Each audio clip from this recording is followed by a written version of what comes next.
featured guest in public health from Cal Poly, San Luis Obispo. Between graduating from undergrad and starting law school, Adam worked as a program coordinator at the SMCBA, which I've been told remains her favorite job she's ever had. Our third speaker They told me I couldn't swear. is Adam Juratovac, who has a dynamic practice as a California employment law attorney. Adam represents employees and small businesses in the San Francisco Bay Area. He has successfully championed for causes such as employee rights and fair pay, in addition to helping to guide entrepreneurs in emerging industries. Adam has resolved matters with the California Unemployment Insurance Appeals Board, California Superior Court's Division of Industrial Relations, and the EDD. His practice focuses on representing victims of sexual harassment and discrimination. His experience working with emerging companies in the San Francisco Bay Area. Prior to his work in employment litigation, he advised early-stage startups and entrepreneurs. His book, Student Athletes and Social Media, continues to be the standard in digital learning for student athletes. And I found out myself last night on the internet that he has a very popular blog on his site. Thank you.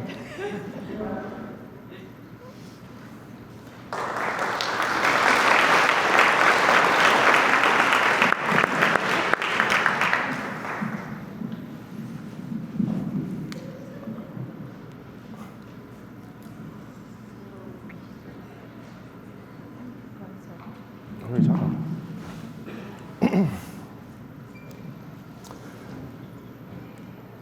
Hola, mi nombre es Adam Juratovac. Soy un abogado de trabajo en San Jose.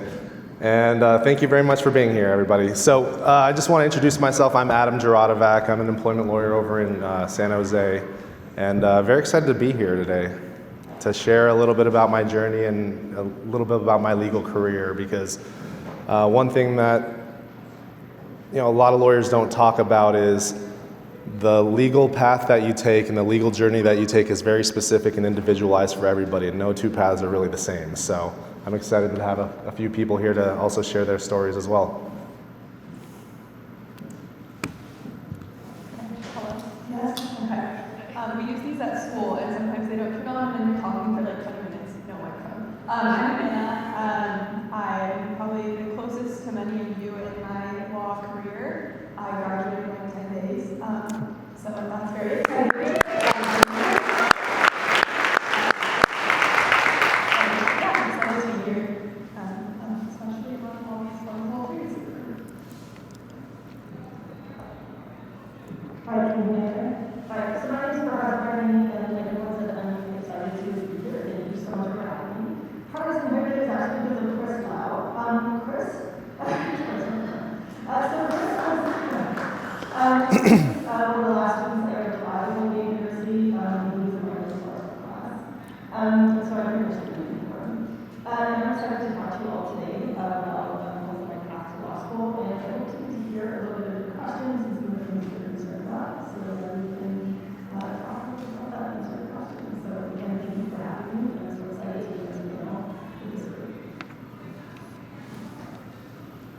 Absolutely. Well, all right, so I guess first let's talk about the journey to undergrad, because before you can go to law school, you need to get the typical traditional way to get to law school is to get an undergraduate degree. So where did y'all get your undergraduate degrees from, and what kind of advice do you have for these nice individuals here about that?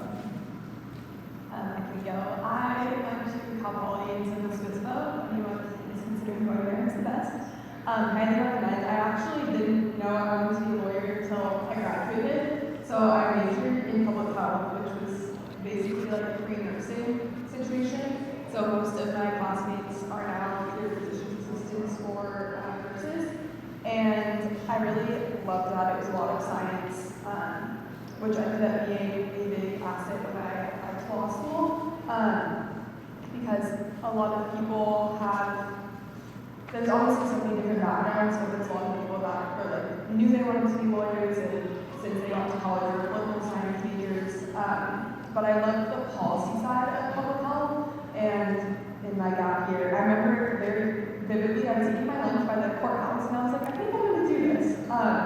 And so I kind of, after undergrad, I was considering getting a master's in public health, and I eventually settled on law school. But the great thing about law degrees is you can do so many different things with it. So I'm very glad that I decided to go to law school. So raise your hand if you know that you want to be a lawyer. I feel like certain. I'm going to law school and I want to be a lawyer. All right, raise your hand if you're not sure. All right, raise your hand if you're like, I'm never going to be a lawyer ever. Yeah. All right, good. No, I said that for a reason. So I did not think I was going to be a lawyer. I thought that the only people who were lawyers were people who were super smart, and I was not smart. I did not do well in growing up in school. I did not do well in high school. So I did go to college at UC Santa Cruz, and I loved it. I know I was going to focus in politics, in part because of some of the volunteer work that I did. I helped to pass pieces of legislation that helped, when I was in high school, that helped to,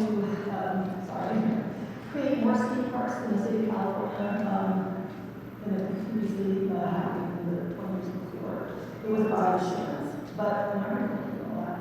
And so I really loved college when I started studying, and then I got out of school and I didn't know what to do. So I just started working. And through that, I found out that I didn't like the work that I was doing. I worked at an international consulting firm, and it just wasn't a good fit, so I started to do what's now referred to as informational interviews. Informational interviews tend to be things where you're just talking to people about the kind of work that they do. What do you do? And it turns out that the people that I talked to had all these lawyers. And they did things that I was interested in, and they would talk about work that I thought I was good at also. That was reading, that was researching. And it was not spending a lot of time with people in a courtroom, because that to me sounded terrible. And so that's part of how I ended up deciding to go to law school. Like I said, I really loved college. It was a good place for me. And that's also where I started to do better in school, which helped us bring me to law school. So you kind of hear that I did not go to law school straight out of college. I was 30 when I started law school, and I started in my career. So I was working, also going to school at the same time. So as you kind of hear about some other paths. Thanks for sharing that. Now I'm getting a little bit more of the scope. So for me, I always knew I was going to be a lawyer ever since my mom told me I was going to be a lawyer when I was 5 years old. So I always kind of knew that that was the trajectory of where I wanted to end up. But the connecting the dots along the way is the difficult part, especially when, you're between 5 and 22, and there's a lot of different things that can happen throughout your life that could change and deviate your path. So I grew up here in the peninsula, and I was fortunate enough to get a football scholarship over at the University of Idaho College of Law, or the University of Idaho. I ended up staying there for my bachelor's and master's. I didn't do the political science thing. I didn't do any of the communications. I was a business and accounting guy, and my emphasis was a lot in tax. Still knew I wanted to be a lawyer. I thought I was going to be a tax attorney at that point in time. Finished up football over there, had a couple years where I played in the Arena Football League, if no one's here is old enough to remember that.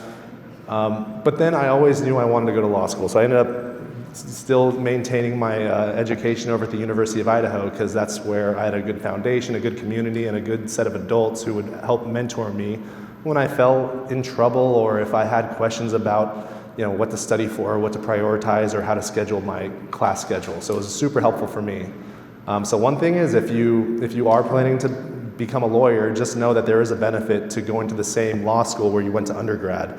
Not a lot of people do that, but when you do that, you still maintain some of those support and some of the foundation from your undergrad, so you still have people you can come back and talk to. And when you have a hard day in law school, you can go talk to your old teachers and say, life sucks right now, and they'll bring you under their wing and say, let's get through to the next day. So, yeah. So I guess, like I said, I know a little bit more about the scopes. After I finished up law school, it was great. It was a wonderful 3 years. I always knew I wanted to move back to California, so I moved back to California, passed the bar, and then didn't know the type of law I wanted to get into. One thing that I became aware of is a lot of the law firms in the Palo Alto, Menlo Park area, they all have certain requirements for the types of attorneys that they want to bring on in their first or second years. Predominantly the certain types of law schools and certain types of rankings of those law schools. So after failing to get into any of those firms, I decided to start a sports website in 2014. And what that sports website started off is me and 5 other professional athletes sharing about our college experiences, and then it turned out to be me and 100 professional athletes sharing about our lives. So after I started that blog, I'm going to call it a blog, I got acquired by a different social media influencer agency back in 2014, and I ended up managing a network of 300 professional athletes, getting them social media endorsements. So I was, going to the combines, going to the Senior Bowls, going to all these all-star weekends, and every single day I was so upset that I wasn't in court. Every single day I was living someone's dream, not mine. Especially because, I had already played a couple years in the Arena Football League. I had a world championship there.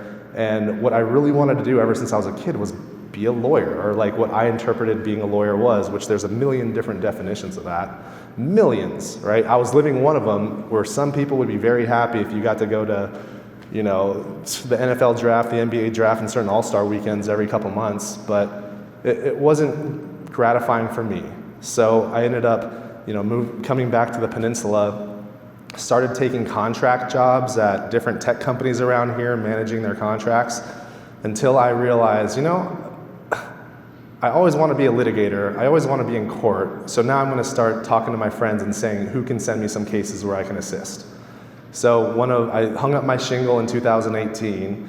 I was probably getting one phone call a week, one good phone call a month, when it came to clients coming in the door, which was still really challenging, right? But then there's certain things and certain mentors and certain people around you that come and rally the troops around you and circle the wagons. So one of my friends who I grew up with, played football and wrestled with, he had an employment issue. And so I was able to handle that employment issue, but then I got to a certain point where my education stopped.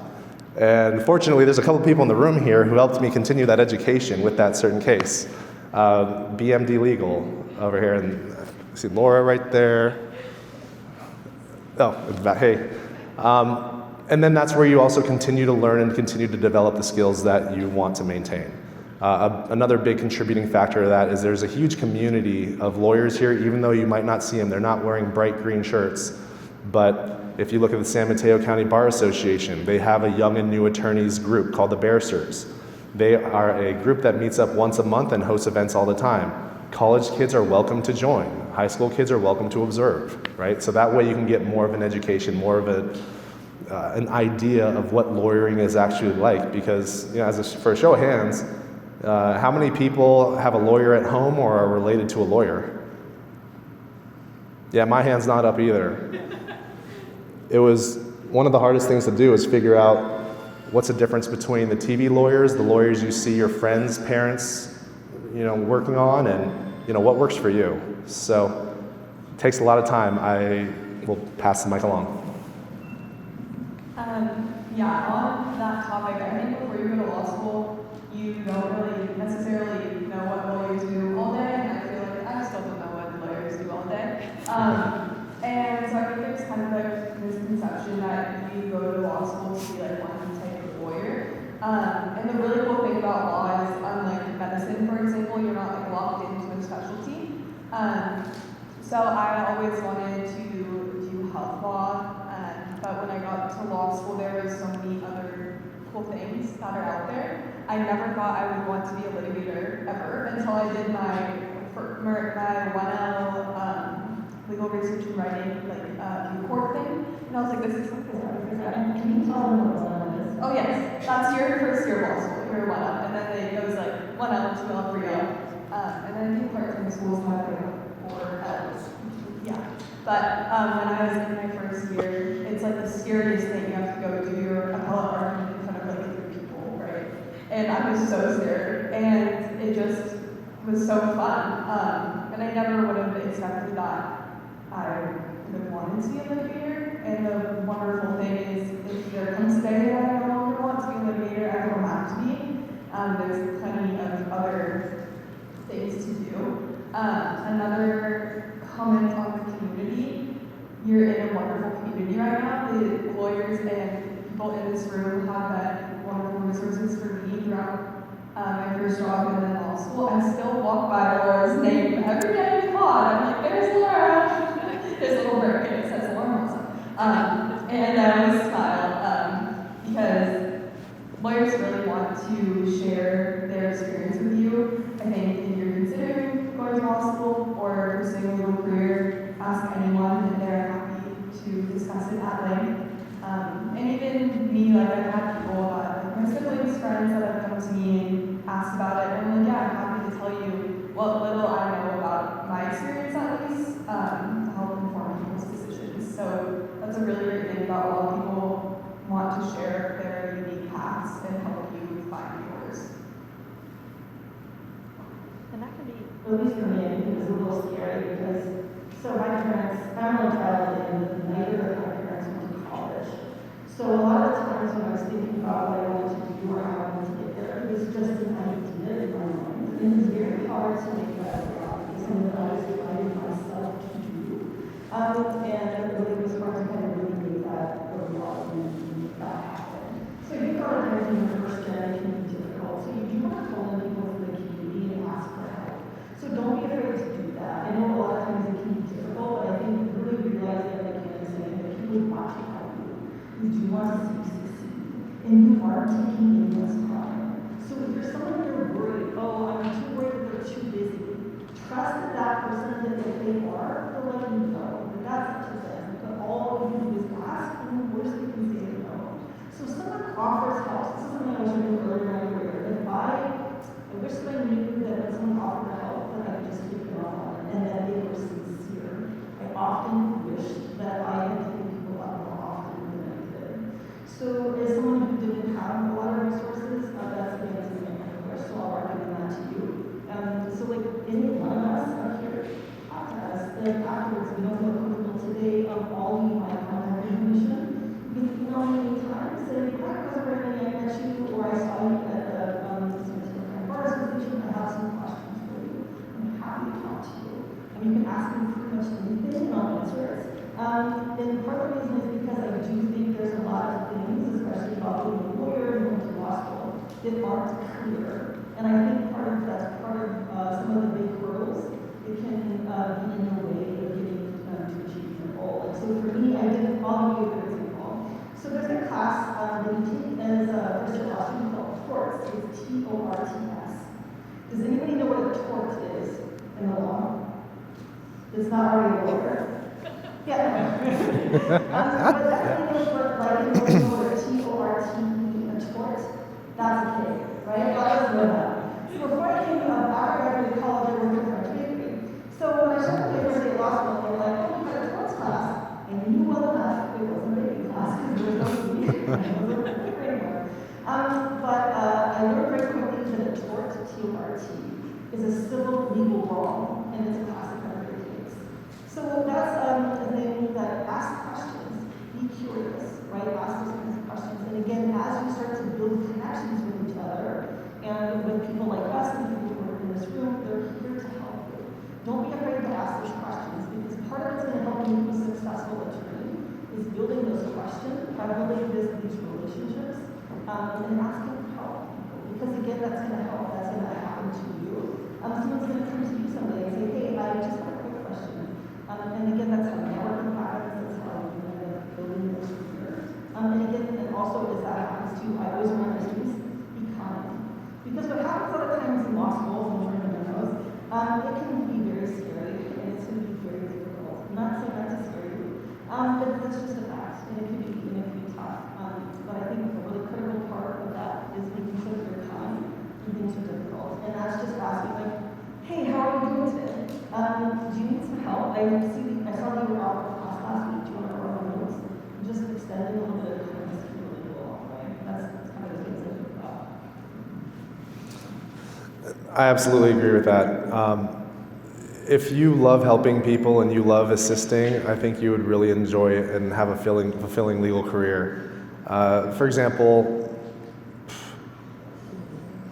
we heard how I have a really popular blog, but how that even happened was during 2020, during the pandemic. I was stuck in my office and we were all, bored in the house and in-the-house bored. So I ended up making 2,000 TikToks about California employment law within a 3-month period in February, March, and April 2020, right? I wasn't selling it. I wasn't doing anything crazy. I was just watching the news as it came up and then starting to relay the news to everyone who was there. Fortunately for me, there was a lot of eyeballs on those apps during that time. And, I will say it's really crazy opening up your phone every day and seeing another video get 1 million views. It's not normal, right? But it happened for 30 days in a row. So that's one of the things that was helpful, being able to help people there. And then the good thing about being a lawyer is we're not limited to one practice area. We're able to have a bunch of knowledge in a bunch of different practice areas where we're able to share what's pertinent to our friends. Like, I know everyone who's here will have someone in their life, a family member, a friend, a colleague, saying, hey, I have this issue. Do you know anybody? And the reason why they're asking you that is because they think you're credible, they think you're trustworthy, they think that you're believable and knowledgeable. It just so happens that if you get your license, if you get your ticket, you could also figure out ways to monetize that ticket and monetize that trust and knowledge and being able to assist people. Now, when I say monetize, I don't necessarily mean quantity of money, but I mean being able to live a nice, humble life in the state of California, helping people out. I've also met a lot of really cool people in law school. I think the kindness goes a really long way, because at UC Law, I don't think any people that are there are super competitive, and that makes a really big difference. So to the extent that you can be that person, that's really helpful. I also have found that, there's many different paths you can take in law, and a lot of people that I go to school with are going into public interest stuff, and there's a million ways to help people, but that is cool to see represented, because I think there's been a shift between different areas of practice, which is probably too big of a can of worms to open right now. But in law school, they give you a section, and that's fairly standard. You have classes every single day for a whole year, and there were 85 people in mine, and I still see them every single day, and it's so sad to graduate and not see them anymore, which is wild, because I think people are very fear-mongering, if you will, about law school. People, they struggled, and so they're like, oh, we'll just make sure that everyone else does too, and that's really not how it is. I think people really want to help you, and people want to make friends, and your peers in law school are the people that are going to be your peers as an attorney, and so building those connections while you're a student is really important, because you might think oh, I'm just a student, it doesn't really matter. The person beside you could be your boss, or you could be their boss, and having those connections, being able to reach out to friends and use them is really powerful, and also just makes the 3 years much more enjoyable, because it really is fun to learn every day with your friends. And you learn from them. So some of the best one I ever did was my classmates. So I had about 30, and there's some people I trust the most still. I'm almost 10 years out of school, and oftentimes class especially come up that sort of, for example, one of my classmates was a real estate agent, which I law school, one of my classmates was a patent agent.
And back in my day, it was a 3-day test, but now it's a 2-day test, and it's completely possible to accomplish that, especially on your first try, and if not your first, your second, third, or fourth. So I think I had a friend who just passed it on his 5th try.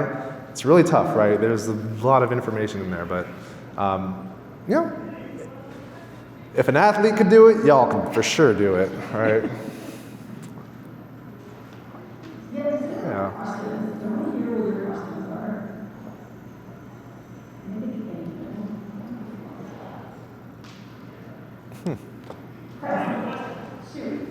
What is the number one pitfall of a 1 out here? Yeah, so the question was, what's the number one pitfall of one out here? I'll start. So the one that I hear the most is that people worry a lot about what other classmates are doing. So, and I'll tell you why that is a pitfall. So what's one of the, so sorry, but just as a reminder, so part of my area of expertise is academic success. So I teach students how to transition into law school and how to be successful throughout their time here academically. So I say this to say, we spend a lot of time thinking about this. Part of it is this. One of the things that's massively different about law school as from being a high school or college is that you're expected to do a lot of work independently. Almost everything you do and how you study happens almost the opposite of what you're used to.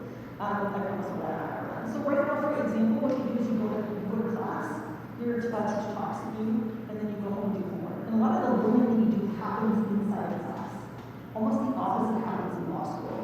You prepare, you do almost all that preparation and learning before you attend class. You do different type of note taking, you show up to class, and a lot of what you learn before you get to class gets clarified in the classroom. It's really a flip model. And then you might have one assignment in the middle, and then you have one final exam, and your entire program rests on. It's very different. So you can kind of see sometimes how the stress can be very high. So I say that to say, how you prepare is going to be a lot of times individualized to each person. So someone like Chris might prepare well by using flashcards. Me, I might do a thing called outlining. You might do something a little bit different. And so how we all prepare can be different. But that has to be unique in how we learn. And sometimes when you worry a lot about what other people are doing, it hinders your own success because you're so concerned. What are they doing? I have to do that because that's what I'm good at. So the better that you can focus on what works well for you and how you're successful, the better off you'll be. That's a really good point, because you know, I already told everyone I had a background in accounting and tax. So when I was in law school, everyone is hanging out in the same areas. That's where everyone's studying together. You have your own little desk area. So when people leave for the day, you see when they're leaving for the day. So say you have 100 pages that you have to read in one day for a couple different classes. You see one of your classmates who has been reading books since they've been 4 years old, just like War and Peace novels, and they get out of there in about an hour and a half. So you got to be careful, because in your brain, you're saying, ooh, I can finish this reading in an hour and a half. And then so you start skipping lines, you start skipping points, you start like shortcutting things that you shouldn't be shortcutting. Like for me, for example, I would usually have to read the reading 2 or 3 times before I even understood it. And I knew a lot of my classmates didn't have that same issue, but at the same time, everyone has their own different journey on how they study, how they prepare, and there's no real answer. But just know that if you have the work, get it done however you do get it done. And it might take more time, it might take less time, but either way, everyone's taking the same test at the end. Yeah, I think one thing that I was really scared about when I started law school was getting cold calls, which sounds very scary. It's not that scary. And nobody else knows what they're talking about. Okay. It's basically they just call you randomly. But they don't really do that anymore. It's like a soft cold call. Anyway, nobody cares. Everyone's so scared of getting cold called, they're not listening to what you're saying. I think that kind of represents the whole thing about doing your own thing. There's so many different ways to be successful, and somebody can have much worse grades than you and get a job that is perfect for them, or the opposite could be true. And your grades don't represent you as a person or as an attorney, and there's many ways to get around the comparison. So to the extent that you can, your journey will be different from everybody else's. There's one acronym for that. this might not be appropriate, like in the legal profession, but there's a saying that in law school, A students become professors, B students become judges, C students become rich. So just do with that what you must. I'm still trying to figure out which one I am, but I don't know. Neither of the three. That means Adam's paying much very good right now. Well, we'd like to thank our presenters. Very impressive.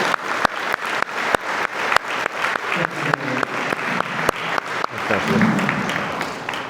I will give you this. Thanks a lot, guys. I was nervous at the beginning. I was like, We're extremely lucky to have very active. so, hey, thanks for taking This is very active in the community. First, I would present Assistant Presiding Judge Rachel Holt. If you could raise your hand so everybody can see her.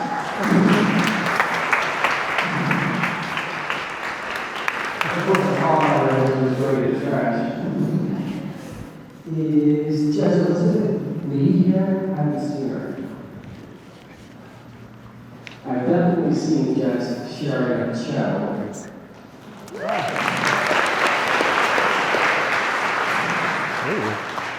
Judge Jeffrey Jackson. He's here our Daily Voice program. We'll explain later. Judge Don Frankie. Yeah, there we go.